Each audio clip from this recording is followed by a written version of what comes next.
कभी सुना है शेर का भाई गीदड़। एक जंगल में एक शेर अपनी पत्नी और 2 बच्चों के साथ रहता था। शेर शिकार जब भी मारता, वहाँ शिकार शाम को अपने घर ले आता और परिवार के सभी सदस्यों के साथ मिलजुल कर खाता। एक दिन शेर पूरे जंगल में घूमता रहा, पर उसे कोई शिकार नहीं मिला। सूरज डूबने से पहले वहाँ अपनी गुफा की ओर वापस लौट रहा था। अचानक उसे एक छोटा सा गीदड़ का बच्चा उसके हाथ लग गया। इतने छोटे बच्चे को देखकर शेर को उस पर दया आ गई। उसे मारने की बजाय वहाँ उसे अपनी दाढ़ों में हल्के से दबाकर बच्चे को अपनी गुफा में ले आया। हालांकि शेर को बहुत जोर भूख लगी थी, पर उस गीदड़ के बच्चे को अपना बच्चा समझकर उस पर दया आ गई। उस बच्चे को शेरनी ने अपने पास रख लिया। अब शेरनी अपने 2 बच्चों के साथ वहाँ गीदड़ के बच्चे को भी पालने लगी। अब तीनों बच्चे एक साथ खेल कूद कर बड़े होने लगे। शेर के बच्चे को यहाँ पता नहीं था कि ये गीदड़ का बच्चा है। अब वहाँ गीदड़ का बच्चा अपने आप को शेर का बच्चा समझता था।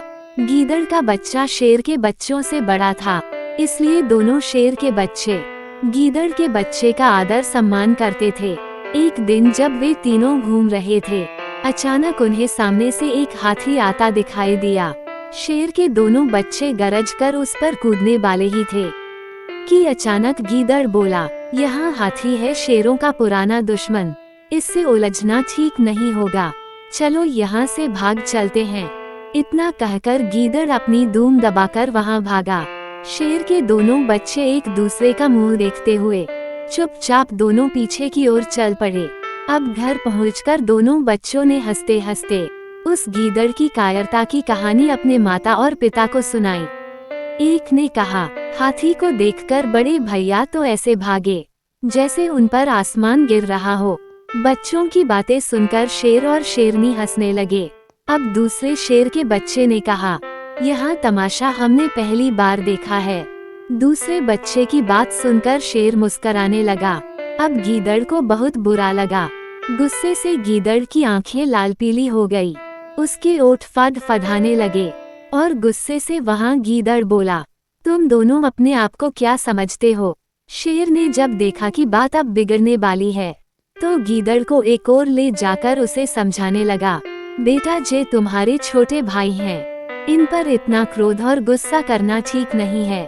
गीदड़ बोला, यहाँ ठीक तो है, मगर वीरता, सुंदरता और समझदारी में क्या है? मैं क्या इनसे कम हूँ कि ये दोनों हमारी हंसी उड़ाते हैं? शेरनी ने सोचा अब असली बात बतानी ही पड़ेगी। शेरनी ने गीदड़ से कहा, मैं जानती हूँ कि तुम वीर बहादुर हो, सुंदर और समझदार भी हो, लेकिन जिस कुल में तुमने जन्म लिया है उसमें हाथी नहीं मारे जाते। तुम गीदड़ हो, हमने तुम पर दया करके बचपन से अपने बच्चे की तरह तुमको पाला है।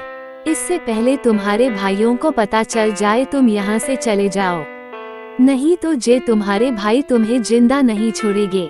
यहाँ सुनकर गीदड़ बहुत डर गया और उसी समय वहाँ से भाग गया। गीदड़ अपने सहज गुणों को भूलकर वहाँ शेर के गुणों को अपने में देखने लगा, पर जब अंत में जब उसे अपने गुणों का एहसास हुआ तो उस गीदड़ को अपनी जान बचाकर भागना पड़ा। कहानी का समय समाप्त हुआ। आपको कहानी अच्छी लगी हो तो हमारे चैनल को लाइक, फॉलो और शेयर अवश्य करें। धन्यवाद।